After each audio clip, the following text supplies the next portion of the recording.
SSC English second পেপারে এই বইটি থেকে কমপ্লিটিং সেন্টেন্স পড়া হচ্ছে।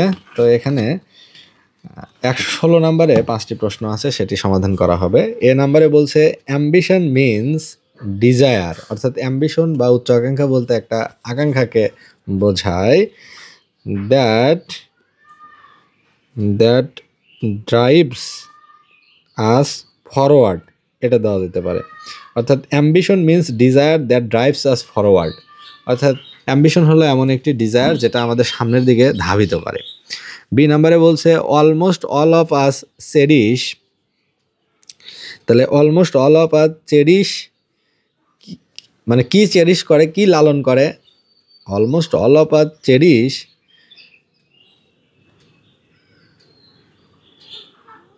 Two get success in life, অর্থাৎ জীবনে সফল হওয়ার আশা করে। সি নাম্বারে বলছে dash and sometimes it is hindered, এখানে দেওয়া যেতে পারে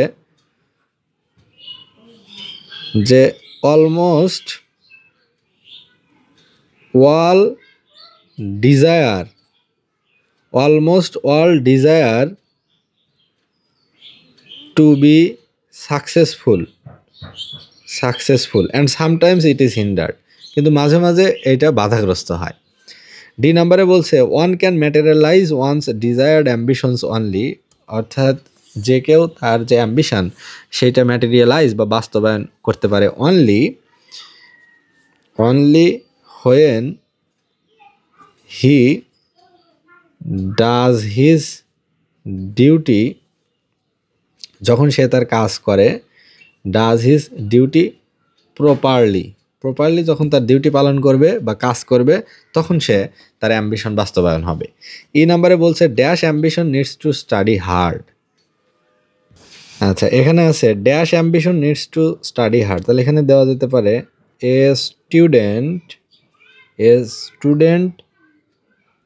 হ্যাভিং